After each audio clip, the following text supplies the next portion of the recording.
தினமும் அறக்க பறக்க ஓடி ஓடி வேலைக்கு செல்லும் மருத்துவ தம்பதி ஒரு நம்பிக்கையின் பேரில்தான் வீட்டு சாவியை இந்த பணிப்பெண்ணிடம் கொடுத்து பணியில் அமர்த்தி உள்ளனர். அப்படிப்பட்ட நம்பிக்கையில் மண் அள்ளி போட்ட இந்த பெண்ணை மருத்துவ தம்பதி ஸ்மார்ட்டாக பிடித்து போலீசில் ஒப்படைத்துள்ளனர்.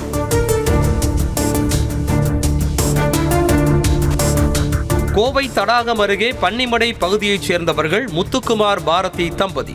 ஆயுர்வேத மருத்துவர்களான இருவரும் மருத்துவமனைக்கு பணிக்கு செல்வதால் தங்களது 3 வயது ஆண் குழந்தையை பார்த்துக் கொள்வதற்காகவும் வீட்டு வேலைகளை செய்வதற்காகவும் சின்ன தடாகம் பகுதியைச் சேர்ந்த பாரதி என்ற 37 வயது பெண்ணை பணியில் அமர்த்தியுள்ளனர். கடந்த 2 மாதங்களாக பணிப்பெண் பாரதி வீட்டு வேலை செய்து வரும் நிலையில் பீரோவில் வைக்கப்பட்டிருந்த 4 லட்சத்தில் 1000, 2000 என சிறுக சிறுக குறைந்துள்ளதாக தெரிகிறது.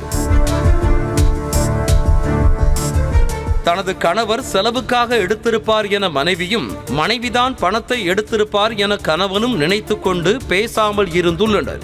இந்த நிலையில் ஒரு நாள் இரவு பணத்தை தற்செயலாக எண்ணி பார்த்தபோது 34,000 ரூபாய் குறைந்ததோடு 10 கிராம் நகையையும் காணவில்லை. இதனால் அதிர்ச்சியடைந்த மருத்துவர் பாரதி தனது கணவரிடம் கேட்டிருக்கிறார். அப்போதுதான் பணத்தை இருவருமே எடுக்கவில்லை என்பது தெரிய வந்திருக்கிறது.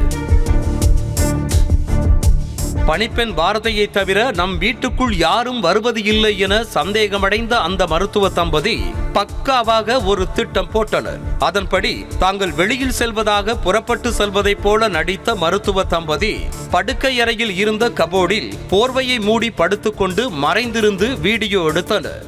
இதனை அறியாத பணிப்பெண் பாரதி பீரோவை திறந்து வழக்கம் போல பணத்தையும் நகையையும் திருட கையும் களவுமாக சிக்கியிருக்கிறார்.